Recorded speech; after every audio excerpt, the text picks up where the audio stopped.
Good morning to all of you. Welcome to my channel. यहाँ पर आपको दो डिक्टेशन बोली जाएगी। दोनों दैनिक जागरण एडिटोरियल से ली गई है और एक 80 वर्ड पर मिनट की स्पीड से होगा, सेकंड जो होगा 90 वर्ड पर मिनट की स्पीड से होगा। दोनों 10 मिनट का डिक्टेशन होगा, तो आप इसे ज़रूर से ज़रूर लिखें। और PDF के लिए आप मेरे टेलीग्राम चैनल स्टेनो विद श्रद्धा को ज्वाइन कर सकते हैं। जो भी इस चैनल पर नया आए वो सभी इस चैनल को सब्सक्राइब करें और नोटिफिकेशन बेल को प्रेस करें। वीडियो अच्छी लगे तो प्लीज़ लाइक और कमेंट करके ज़रूर से ज़रूर बताएं। स्टार्ट करते हैं। डिक्टेशन स्टार्ट होगी 5 सेकंड बाद। स्टार्ट। कभी कभी हम सोचते हैं कि हमारे पास पर्याप्त समय है, अमुक कार्य भविष्य में कभी कर लेंगे। इसी भ्रांति में जीते अनेक मनचाहे कार्य लटक जाते हैं और बुढ़ापा पसर जाता है। अबूझ अस्मिता है समय, किसी का कटता नहीं, किसी के पास होता नहीं। जीवन में जो चाहा, जैसा चाहा वह मिला या नहीं, इस पर निर्भर है कि क्या खाने सोने दैन दिन आवश्यक कार्य निपटाने से इतर आपका कोई बड़ा लक्ष्य है। यदि हाँ, तो क्या उसे पाने के लिए आपने आवश्यक समय दिया। Para change. जब तक जीवन है, विघ्नकारी व्यक्तियों और परिस्थितियों से आमना सामना भी होता रहेगा। कटु क्षणों को चित्त में धारण करेंगे तो समय बोझिल होकर वर्तमान के सुख चैन हर लेगा। जिन अप्रिय प्रसंगों पर आपका नियंत्रण नहीं, उनमें उलझ कर समय नष्ट करेंगे तो प्राकृतिक सहजता खो बैठेंगे। कुछ अभिनव सार्थक करने का उत्साह नहीं जुटा पाएंगे। आप उदासीन निराश रहने लगेंगे। आप अलग थलग पड़ जाएंगे। समय की गति को रोकना या शिथिल करना मनुष्य के वश में नहीं है। जीवन यात्रा के दुष्कर क्षणों को अपरिहार्य मानते हुए जो भी वर्तमान में बेहतर उपलब्ध है उसमें रस लेने सहेजने में समय लगाएं। काल चक्र एक ही स्थिति में नहीं रहता, सरकते रहना इसकी नियति है। वह समय ना रहा तो यह भी नहीं रहेगा। हमारा जीवन बहुत लंबा नहीं है। अतीत की अरुचिकर परिस्थितियों की चिंता या उनके विश्लेषण में समय ना गवाएं। प्रसन्नचित्त रहने का अभ्यास निरंतर करते रहें। खिला मुस्कुराता चेहरा किसी के हृदय तक पहुंचने का अचूक साधन है। Para change.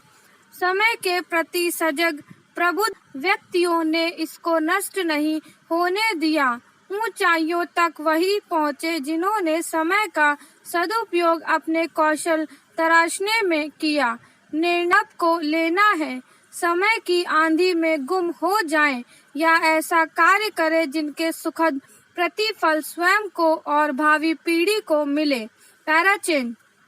आबादी पर नियंत्रण का कदम संसाधनों पर बढ़ते दबाव को कम करने के साथ ही पोषण एवं स्वास्थ्य के मामले में सामाजिक पारिवारिक जीवन की खुशहाली से भी जुड़ा है। विशेषकर यह स्त्रियों के लिए सेहत सहेजने और स्तरीय जीवन की बुनियाद बनाने वाला है। दरअसल जनसंख्या वृद्धि से जुड़े सभी पहलू महिलाओं के स्वास्थ्य और सशक्तिकरण से भी जुड़े हैं। ऐसे में जिस देश में जनसंख्या विस्फोट की स्थिति है, वहां औरतों के हालात परेशानियों से भरे होते हैं। महिलाएं स्वास्थ्य खोने से लेकर प्रसव की जटिलताओं में जान गंवाने तक हर मोर्चे पर बार बार मां बनने के जोखिम को झेलती हैं।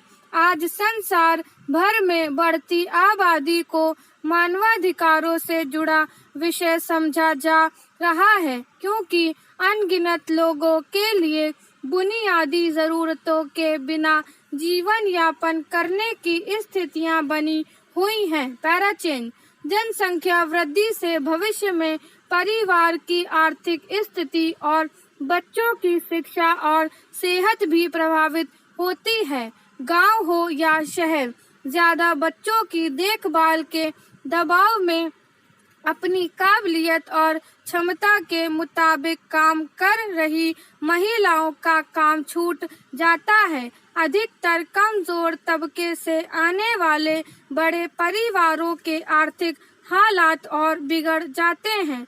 रोटी, कपड़ा, मकान जैसी आधारभूत सुविधाएं भी ना जुटा पाने वाले घरों में बच्चों की संख्या का बढ़ना, शिशु मृत्यु दर, बच्चों की असुरक्षा और कुपोषण जैसी बातें औरतों को भावनात्मक और शारीरिक रूप से भी पीड़ा पहुंचाती है।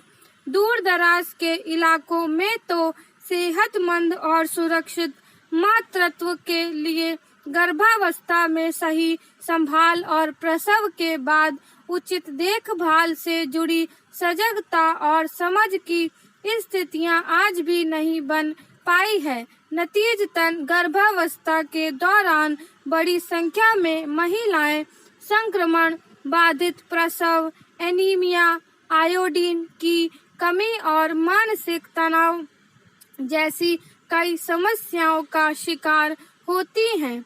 गरीब परिवारों के पास तो स्वास्थ्य केंद्रों तक सकुशल पहुंचने की सुविधा तक नहीं होती। ऐसे में बार बार प्रसव की जटिलताओं का सामना करने की बात हो या जच्चा बच्चा के उचित पोषण और देखभाल की कमी, महिलाएं अपना स्वास्थ्य खो रही हैं और बच्चे भी कुपोषित हो रहे हैं। पैराचेंज कुछ समय पहले आई राष्ट्रीय पोषण सर्वेक्षण की रिपोर्ट बताती है कि 5 वर्ष तक के 35% बच्चे नाटे कद के हैं, 17% कमजोर हैं, 33% का वजन कम है और 11% भयंकर कुपोषित हैं। सर्वेक्षण के मुताबिक गर्भवती महिलाओं के खान-पान और सेहत की खैरियत से जुड़े सभी कारक मां और बच्चे दोनों की सेहत पर भी असर डालते हैं।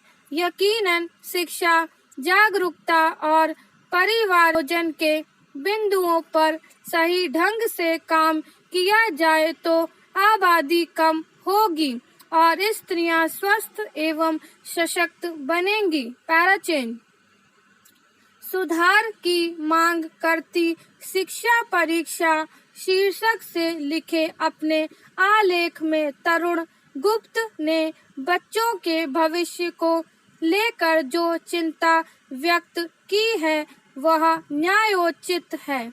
पिछले 1.5 साल से देश में प्राथमिक और उच्च शिक्षा बुरी तरह से प्रभावित हुई है। कक्षा 10 और 12वीं की परीक्षाएं बच्चों के उज्जवल भविष्य की नींव रखने का काम करती हैं। दुख की बात है कि कोरोना की भयावहता के कारण इन कक्षाओं में पढ़ने वाले बच्चे बिना कुछ ज्ञान हासिल किए प्रमोट किए जा रहे हैं, जिसके दुष्प्रभाव हमें आगामी वर्षों में देखने को मिल सकते हैं। कहने को तो स्कूल ऑनलाइन क्लासेस लेकर बच्चों का कोर्स पूरा करा रहे हैं, लेकिन उनको ना तो मौलिक अनुभव मिल पा रहा है और ना ही अपनी जिज्ञासाओं के उत्तर। ऐसे में उन अभिभावकों की चिंता भी स्वाभाविक है जो अपने बच्चों को ऑनलाइन प्लेटफॉर्म और अन्य माध्यमों से पढ़ाई की सुविधा उपलब्ध करा रहे हैं, लेकिन परिणाम मन मुताबिक नहीं मिल पा रहा। कोरोना महामारी के आगे हर कोई बेबस नजर आ रहा है और बच्चों की शिक्षा को प्रभावित होने से बचाने की तरकीब किसी को नहीं सूझ रही है। अब जब कोरोना हमारे परिवेश में लंबे समय तक टिकने वाला है तो हम ऐसे ही हाथ में हाथ रखे और कोरोना के जाने की प्रतीक्षा नहीं कर सकते। वैक्सीन लगने के बाद भी इस बात की कोई गारंटी नहीं है कि कोरोना फिर दोबारा नहीं आएगा। ऐसे में सरकार और शिक्षाविदों को बच्चों के भविष्य को लेकर ठोस और दूरगामी योजना बनानी चाहिए, जिससे ग्रामीण इलाकों और औसत दर्जे के छात्रों के हितों को भी साधा जा सके। स्टॉप। नेक्स्ट स्टार्ट होगी 5 सेकेंड बाद, जिसकी स्पीड रहेगी 90 वर्ड पर मिनट। स्टार्ट। राजद्रोह कानून पर सुप्रीम कोर्ट ने यह सही सवाल किया कि आखिर अंग्रेजों का बनाया हुआ यह कानून आजादी के 75 साल बाद भी क्यों जारी है। इस कानून पर अमल होते रहने पर इसलिए भी सवाल उठते हैं क्योंकि अंग्रेज शासकों ने इसे आजादी के आंदोलन को कुचलने के लिए बनाया था। आखिर ऐसा कानून स्वतंत्र भारत में क्यों अस्तित्व में होना चाहिए जिसका इस्तेमाल तिलक और गांधी जैसे नेताओं के खिलाफ किया गया हो। समस्या केवल यह नहीं है कि अंग्रेजों का बनाया हुआ कानून अभी भी अमल में लाया जा रहा है, बल्कि यह भी है कि अक्सर इसका इस्तेमाल उन मामलों में किया जाता है जो मुश्किल से राजद्रोह के दायरे में आते हैं। आखिर किसी मामले में अनुचित बयान देने या फिर आपत्तिजनक लिखने वालों के खिलाफ राजद्रोह कानून के तहत कार्रवाई करने का क्या मतलब। ऐसा किया जाना तो अभिव्यक्ति की स्वतंत्रता पर आघात है। इस पर हैरत नहीं कि जब बेतुके वाहियात बयान देने वालों पर राजद्रोह कानून के तहत कार्रवाई होती है तो ऐसे ही स्वर सामने आते हैं कि लोगों की आवाज को दबाया जा रहा है अथवा अभिव्यक्ति की आजादी पर पहरा बैठाया जा रहा है। यह सही है कि लोगों को राजनीतिक सामाजिक विमर्श में आपत्तिजनक बातें करने से बचना चाहिए, लेकिन यदि कोई संयम शालीनता का परिचय न दे तो फिर उसके खिलाफ राजद्रोह के तहत कार्रवाई करना ठीक नहीं। ऐसे लोगों के खिलाफ किसी अन्य कानून के तहत कार्रवाई तो समझ आती है, लेकिन उन्हें राजद्रोही करार देने का कोई औचित्य नहीं। कथनी और करनी में अंतर होता है, इस अंतर को समझा जाना चाहिए। पैराचेन। यह अच्छा है कि सुप्रीम कोर्ट राजद्रोह संबंधी कानून की वैधानिकता परखने जा रहा है। कुछ देर से ही सही यह काम किया ही जाना चाहिए, लेकिन इसी के साथ यह भी ध्यान रखा जाए कि कुछ लोग वास्तव में ऐसे कृत्य करते हैं जो राजद्रोह के दायरे में आते हैं। ऐसे लोग केवल देश के खिलाफ बोलते लिखते ही नहीं हैं, बल्कि देश को नुकसान पहुंचाने वाले काम भी करते हैं। कई बार तो वे कानून एवं व्यवस्था अथवा राष्ट्रीय एकता एवं अखंडता को क्षति पहुंचाने वाली गतिविधियों में लिप्त हो जाते हैं या फिर देश के लिए गंभीर खतरा बने तत्वों की हर संभव सहायता करते हैं। ऐसे लोगों के खिलाफ तो प्रभावी कार्रवाई होनी ही चाहिए। स्पष्ट है कि वास्तव में राजद्रोही आचरण करने वालों के खिलाफ ठोस कानून की जो आवश्यकता है वह भारतीय दंड संहिता में होनी ही चाहिए। इसी के साथ यह भी देखा जाना चाहिए कि अंग्रेजों के बनाए ऐसे और कौन से कानून हैं जिनकी समीक्षा आवश्यक है। Para change. हरियाणा में विद्यालय खोलने को लेकर सत्ता पक्ष और विपक्ष आमने सामने है। दोनों के अपने अपने तर्क हैं। प्रदेश सरकार कह रही है 16 जुलाई से कक्षा 9 से कक्षा 12 वाले विद्यालय प्रारंभ हो जाएंगे, लेकिन किसी बच्चे का स्कूल आना अनिवार्य नहीं होगा। यदि अभिभावक अपने बच्चे को विद्यालय भेजना चाहें तो भेजें, ना भेजना चाहें तो ना भेजें। जो बच्चे विद्यालय नहीं भी आएंगे उन्हें अनुपस्थित नहीं माना जाएगा। दूसरी तरफ प्रदेश में प्रमुख विपक्षी दल कांग्रेस की प्रदेश अध्यक्ष कुमारी शैलजा कह रही हैं कि अभी एक भी बच्चे को कोरोना प्रतिरोधक वैक्सीन नहीं लगी है। ऐसी स्थिति में विद्यालयों में कक्षाएं प्रारंभ होती हैं तो कोरोना संक्रमण एक बार पुनः अपना घातक दुष्प्रभाव दिखा सकता है। यह बात भी तर्कसंगत है। यह भी विचारणीय है कि कक्षा 9 से 12 तक के विद्यार्थी सामान्य तौर पर 18 वर्ष से कम वय के होते हैं और अभी उन्हें वैक्सीन लगाई ही नहीं जा रही है। 18 से अधिक वय वालों का ही वैक्सीनेशन हो रहा है। बच्चों को जो वैक्सीन दी जानी है उस पर अभी काम चल रहा है। स्पष्ट है कि जब तक बच्चों के लिए वैक्सीन बन नहीं जाती है उनका वैक्सीनेशन संभव नहीं है। इसलिए यदि वे विद्यालयों में जाते हैं तो उनके बैठने की ऐसी व्यवस्था करनी होगी कि 6 फीट की शारीरिक दूरी बनी रहे। वे मास्क लगाकर विद्यालय जाएं और हर घंटे उनके हाथ धोने की व्यवस्था हो। उनकी कुर्सी मेज सुबह शाम सैनिटाइज की जाए। क्या यह संभव हो पाएगा? शायद नहीं। शारीरिक दूरी बनाकर उनके बैठने की व्यवस्था तो कदापि नहीं, क्योंकि विद्यालयों के कक्ष इतने बड़े हैं ही नहीं।